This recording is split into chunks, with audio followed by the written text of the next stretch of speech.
question is, how are you these days, Kimberlin? Are you happy? And the answer is yes. I am incredibly happy. Probably the happiest I've been work-wise, possibly in my entire career. You know, it's different when you have children that are at home and are young, and you're an actress and a mom and a wife and all of the above. I'm still all of those things, but I have time to take care of me now, which means I can focus more on my job, on my character, and I'm having a great time. Thank you. So the next question is what would make me happier than I am today?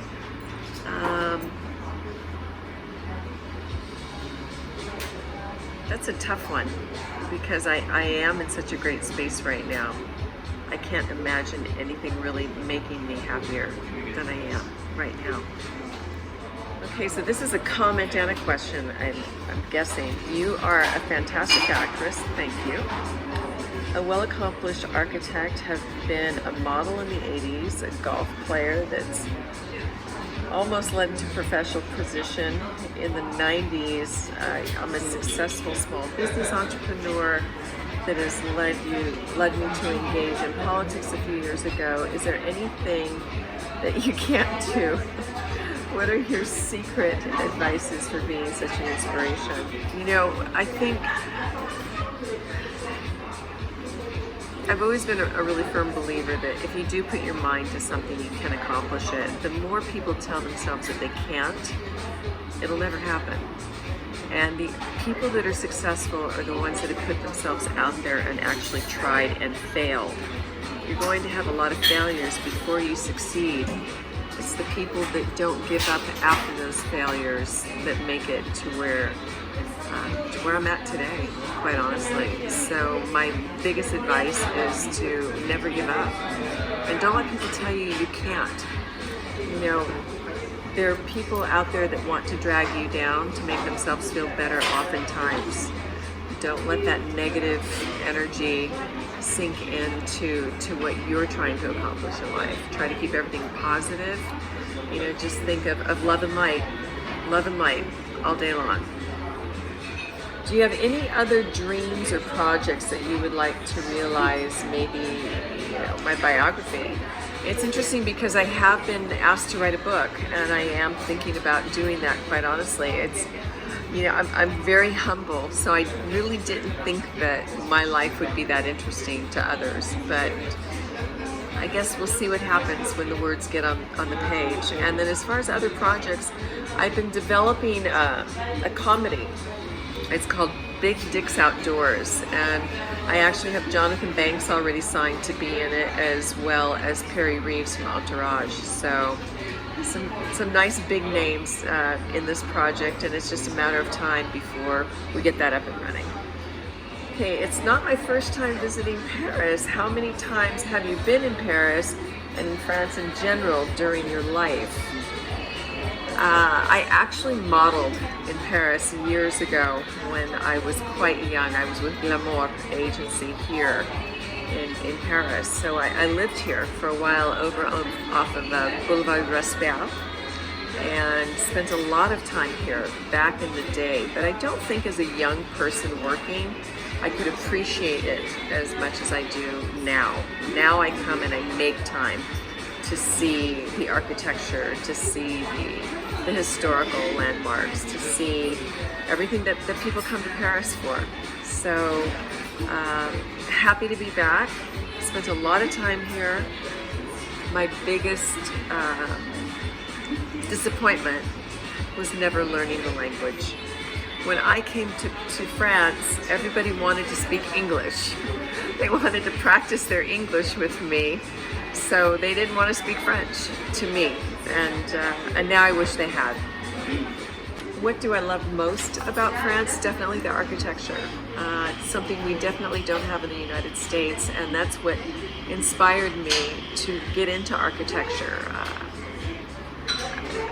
The detail, everything is so detail oriented, and that's the way I am personally in life with my performances and everything else. I always try to make things new and different And when you look at the architecture here, it's just spectacular, and that's what led me into that career. So what I have been visiting the last few days since I've been here, I've been spending a lot of time at the Louvre, a lot of time in the wholesale garment district. I'm here with a girlfriend who owns a boutique in Newport Beach, California, and she has been buying to take wonderful French items back home to her country. As a matter of fact, I did an interview yesterday for local television, and I wore a brand new dress given to me by Diamonds in Eden over in the garment district. It was fabulous. So that's where I've spent most of my time, that and at local cafes. So the next comment is, since Young and the Restless and Bold and the Beautiful are very popular here, I have surely been recognized by the French fans since I landed in France. How are the French fans reacting when they realize they're seeing the famous Sheila Carter in the streets of Paris? Well, the biggest reaction I got was when I was at the designer showroom trying on dresses. When she realized it was Sheila, she was really quite excited. It was nice. We took videos for her mom and actually did live FaceTime with her mom. And you know, people have been recognizing me, but they haven't really been coming up to me. They might be afraid, a little afraid of Sheila. That's what I can think of.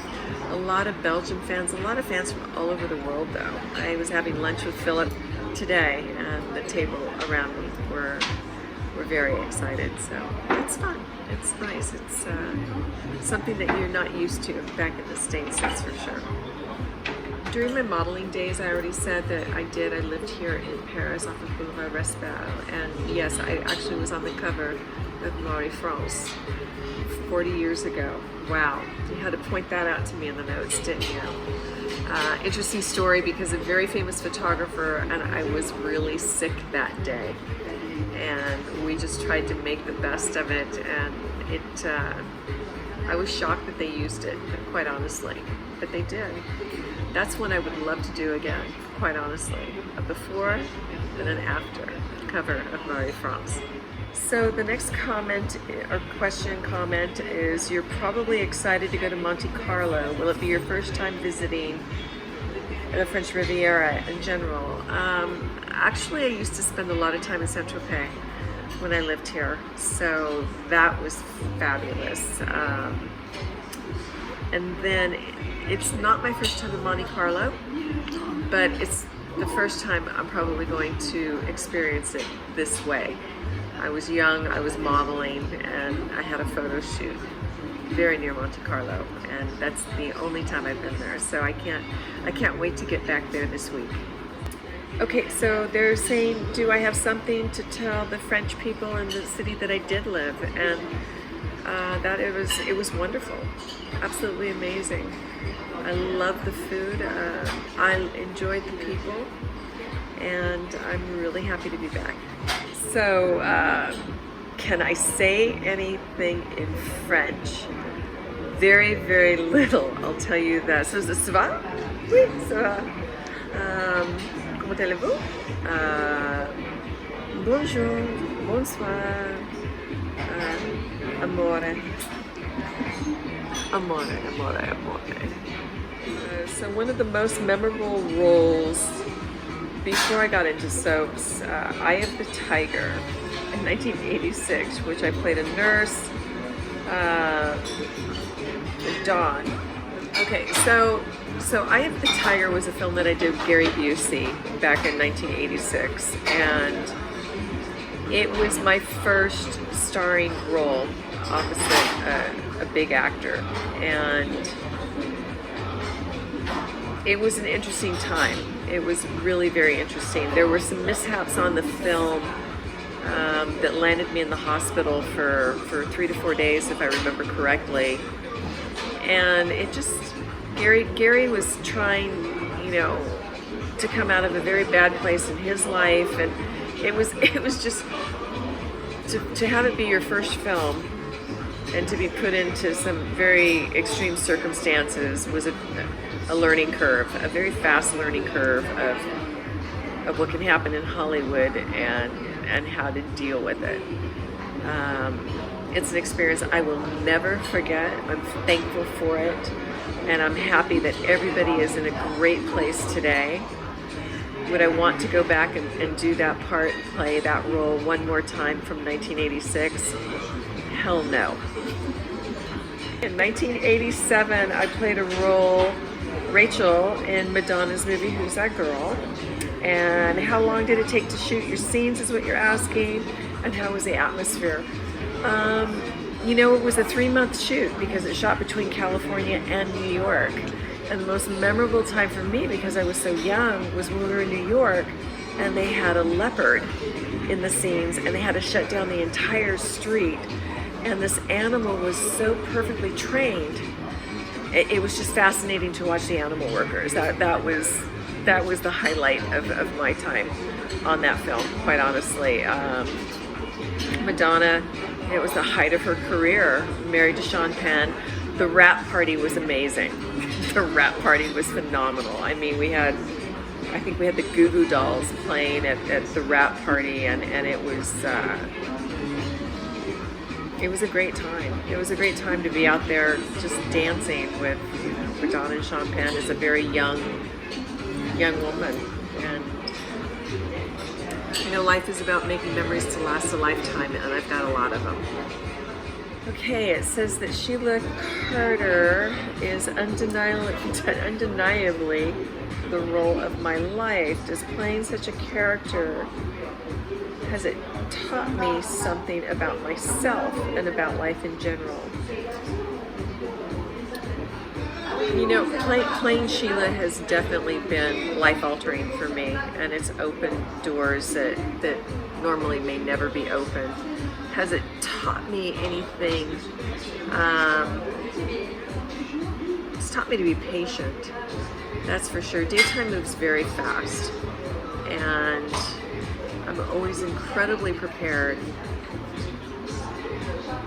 and not everybody is.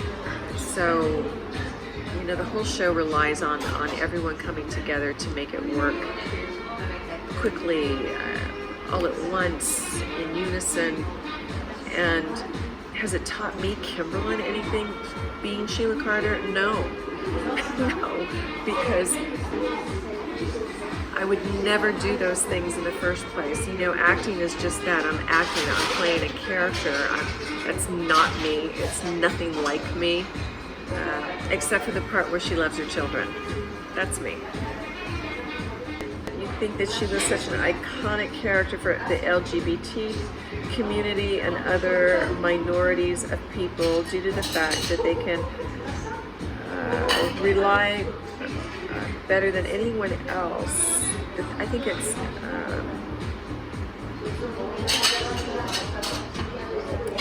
I see what you're saying. They understand what it's like to be excluded for who they are by being different. What are my thoughts about that? And do I agree from my fans' meeting experiences? I have a huge following within the LGBT community and a huge minority following. You're absolutely right. And I think it's because they're rooting for the underdog. And in life, oftentimes people feel as though they too are the underdog. I'm proud that I can actually give those performances that people can connect with and relate to. And I don't know, that question makes me speechless because I've never really thought in those terms before, and the people that I affect when I do play this part. But I can tell you, I have people rooting for me. They want to see you succeed. They want to see you happy. And maybe it is because on some level they're getting in touch with what they're going through in their own personal life. And if that helps in any way, I'm happy to be a part of it. What have the changes been shooting the show since I last appeared on the show? It's gotten much faster since COVID. We now shoot 3 shows in one day. So we're literally taping 3 shows in a day versus 1 show a day. And we're working a 4-day week so that we can actually have an entire month of July off, the entire month of December off, and an entire month during the spring. So the schedule's pretty grueling. A lot of pages to memorize, a lot. We shoot in one day what a primetime series shoots in 10 days, what a feature film would shoot in 2.5 to 3 months. And we have to do it every single day because daytime TV, as you know, is on all year long. Are the scenarios that you'd like to play as Sheila in your wildest dreams that you haven't yet? I would love to find out why Sheila is the way she is. I think that something terribly drastic had to happen in her childhood to make her the way she is, to make her so desperate for love that would do anything to obtain that love and hurt people to do so. That would be interesting to explore and find out as to why she is the way she is. And maybe if you got to some of those root causes and she could get help with that, she would be able to have a normal relationship with her family, the one that she's always dreamed of. That would be interesting, in my opinion. Have I already imagined what would be Sheila's ultimate end, in prison or dead? No. Because I want her to be around for many years to come. So let's just let her work on herself a little bit at a time. Let's make people happy and then let her be bad again. I think that's what keeps people coming back for more. How I felt about other actresses playing Sheila and being the twin or something like that. Why did they bring me back to play that part? Did they give me a reason why? Because they did ask me to come back to Y&R in 2009. And 2 weeks before my start date, I still hadn't received a script. I hadn't gone to wardrobe for fittings, so I had my manager call, and that's when I was informed that Michelle Stafford would actually be playing my part. And Michelle called me at home and said, Kimberlin, I hope you're okay with this. I'm going to do the best that I can. They never really gave me a reason why. The only thing is I did have a terrible car accident that year, and I had to have double knee surgery, and I have a feeling that they think I might not have been ready after that surgery to come back and play the part. That's the only thing I could come up with at the time, because otherwise I really had no idea. I was looking forward to going back and causing some havoc for Lauren on the show. But, you know, Michelle did it, and, you know, she did the best that she could. She studied my character. My character's just different. She's not bitchy on the show. She's just evil. There's a difference between playing those kinds of characters, and I think when you play a character as strong as Michelle Stafford's, who's a bitchy girl on the show, just to go from that to automatically turn into something else, it's difficult. It would be difficult for me to go and play Phyllis. So I think she did a great job. I think she did the best that she could, and why the storyline went the way it went, I couldn't tell you. I'm not a producer, and I'm not the writer. Daisy and Ryder are really Sheila's children that she had with Tom Fisher, so that would make Sheila and Phyllis sharing the same granddaughter, Lucy Romolotti, that Daisy had with Danny Romolotti. Now that would be a really huge fight of the century that you say Me First fans would love to see for a few decades now. Would you like to finally share a storyline with Michelle Stafford after all? We never know what is in the future for Sheila. That would be awesome. I would love to work with Michelle Stafford. I think that we would have amazing chemistry, and I'd show her whose granddaughter is whose.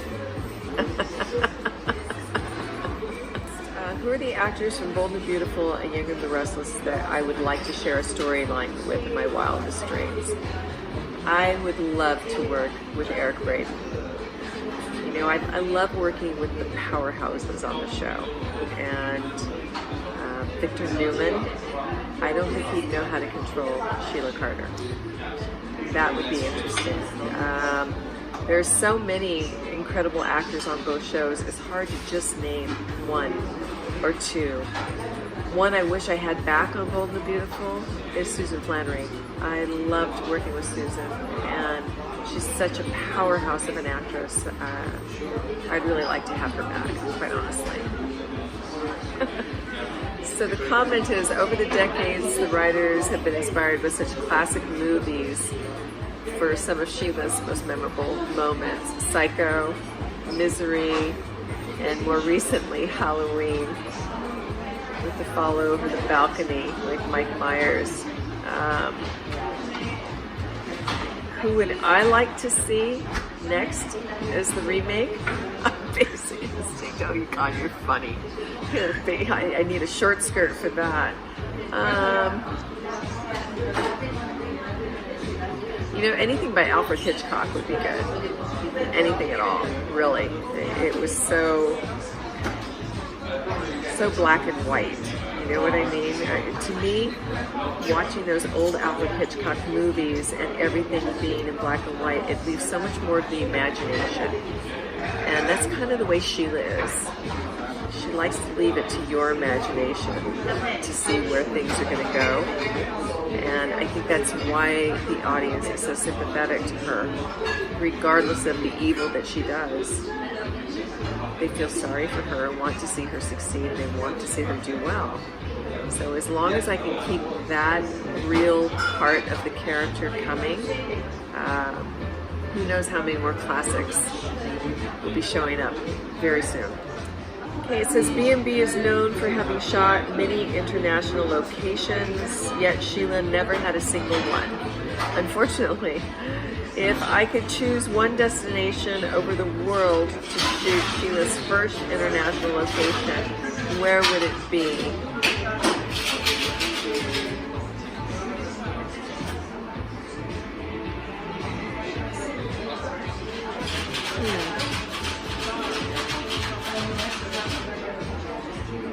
It's in a country that doesn't even have my show. That's the thing. I want to go to Portugal. I want to go to the island of Fial, which is in the Azores. That's where I would want my first remote to be. Okay, so it says that you all loved that I got to share a very short yet memorable scene with Melody Thomas Scott on Bold and Beautiful during her first crossover on the show last September. What did I think of that historical moment with Sheila and Nikki?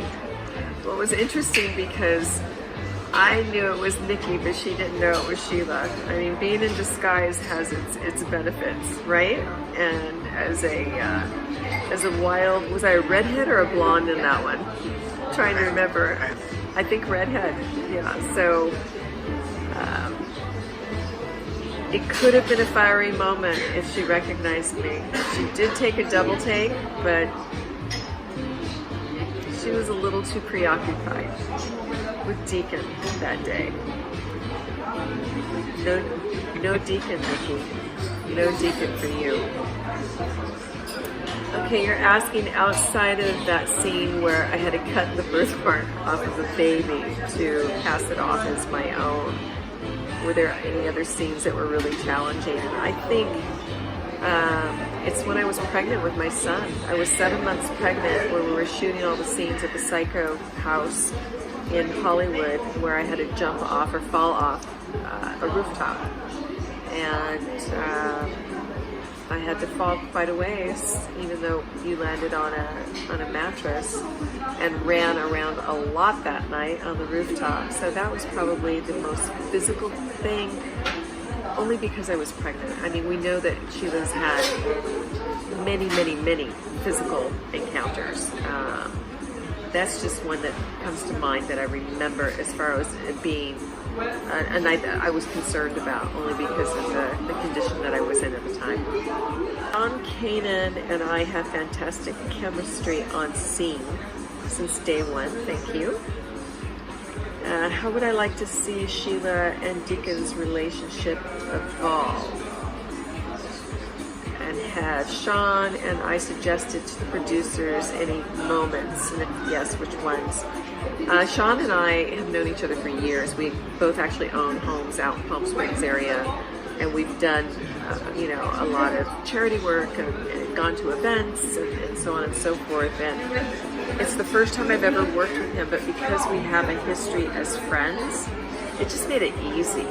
Super easy. Sean's easy to talk to, easy to work with, and with his background in producing and directing, we bring a lot of interesting, moments to screen. When they first started writing for Sean, they were writing him a lot like Mike Guthrie on the show. And I told him, I said, I can't treat you like Mike Guthrie because you are not Mike. I said, I want to come up with something original, just with our characters that hasn't been done before. And I said, nobody's got to see Sheila's funny side or her romantic side, and I'd like to tap into that. And he said, let's do it, Kimberlin. And absolutely. It's like the moment at the bar when he opened up his wallet after he got out of jail, and I said, well, God, is that a moth flying out of there? I mean, we come up with just little things that just work. A lot of them are just in the moment, though. We don't talk to the producers about storyline.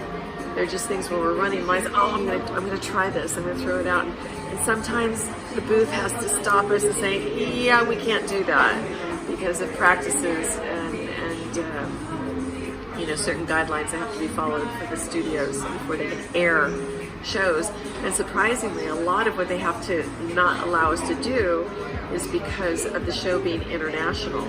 It would be okay for the US market, but for instance, you would never be able to show that in other countries, certain countries, because of their practices and standards. I know that even in Australia, when I pull out a gun to shoot somebody, they can't show that. They have to cut it. So a lot of what they don't allow us to do is based off of practices and standards on a global basis because it is the #1 show globally. What was it like working with Don Diamont? I've known Don for years. The first time I worked with him was on Young and the Restless, when I was trying to blackmail he and Warren with puzzle pieces. Remember, after they slept together. So, Don and I have known each other for years, and working with him is a pleasure. He's a strong force to deal with and to reckon with, and it worked out perfectly for our storyline. So, yeah, it was great. I look forward to doing it again. Okay, you're asking if I preferred when Sheila was Brooke's friend or her enemy. In real life, Catherine Kelly Lang and I are very good friends, and we love to go out together and travel together and do things. And I thought it was interesting on the show when Sheila actually had somebody friendly to talk to. And coming back this time around, it hasn't been that way. But never say never.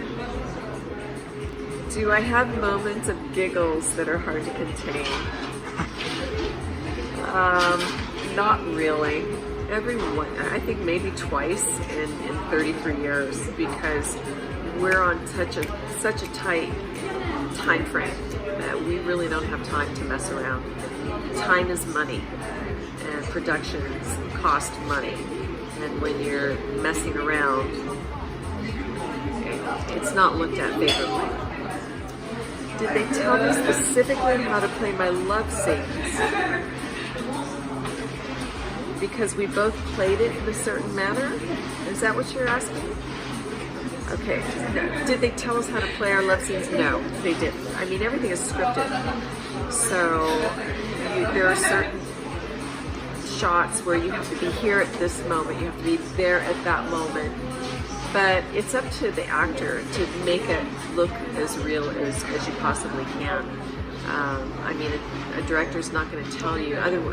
They'll tell you, okay, unbutton this button on this line, or button that button on that line, tear his shirt open, during this period of time. But it's up to you with your dialogue and everything else to make it all work. What is the line that Sheila Carter said that I'll never forget? It's iconic, but it's not from Bold and the Beautiful. And that is, your dead baby is not upmost in my mind. Of my B&B co-stars. So for Catherine Kelly Lang, beautiful. Jacqueline McInnes Woods, powerful. Sean Kanan, I have to say it, sexy. For me, for Sheila, he's sexy. Don Diamont. Oh wow, that's a tough one. Bill has a lot of Don Diamont in him, so I would have to say Relentless. Ken Haynes, a softie. Tanner Novlin, right now the love of my life.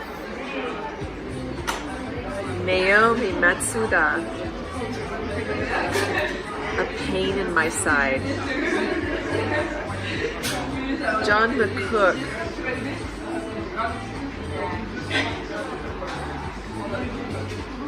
warm, very warm. Heather Tom. Okay, so a little story about Heather Tom.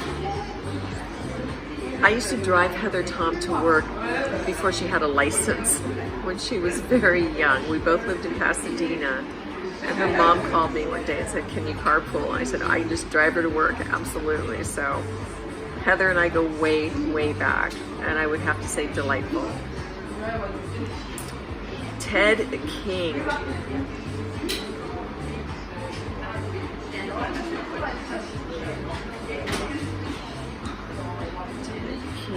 His character.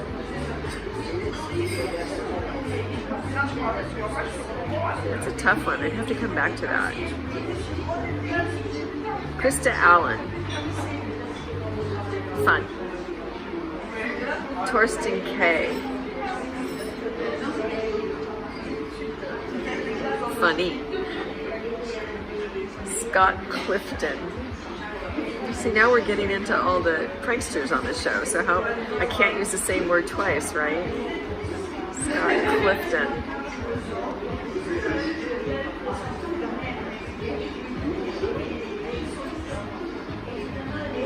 I don't know what to say about Scott. I don't work with him enough.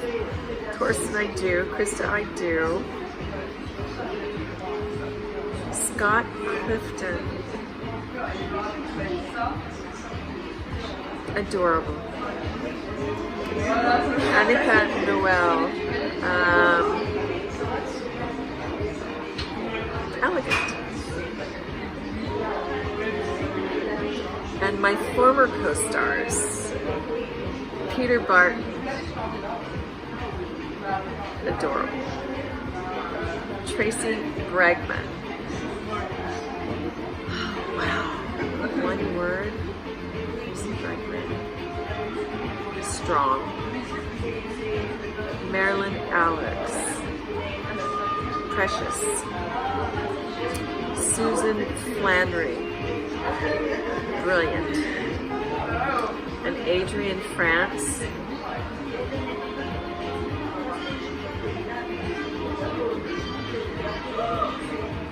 Driven. Barbara Crampton. A joy. Ian Buchanan. Sexy. Rena Sofer. Strong. Ali Mills.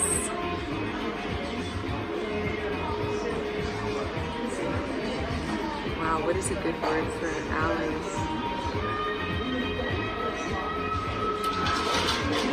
She's a deer. She's truly a deer. Ron Moss.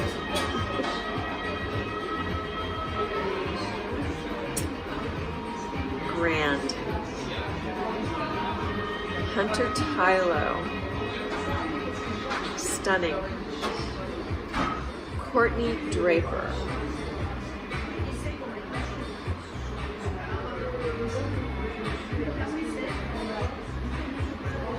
Talented.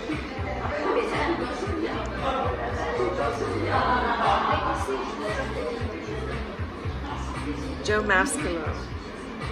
Missed.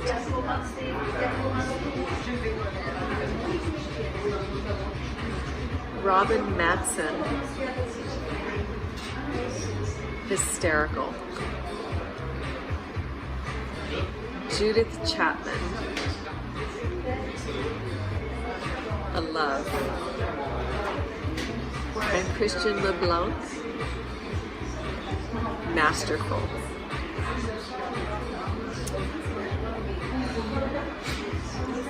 You should have put these two first. Bill Bell, a genius.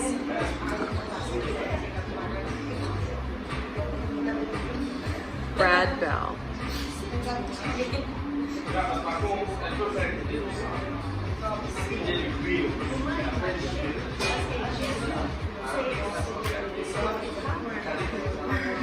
One word.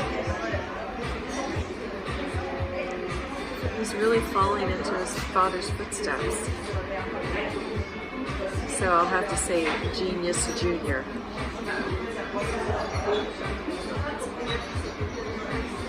And last but not least, you are asking what I would like to tell my fans in general, and most especially on my official fan page, the Kimberlin Brown Archives. I'd like to say thank you. Thank you for tuning in. Thank you for your support, because truly, if it weren't for my fans like you, I would not be sitting here today. So thank you. Au revoir.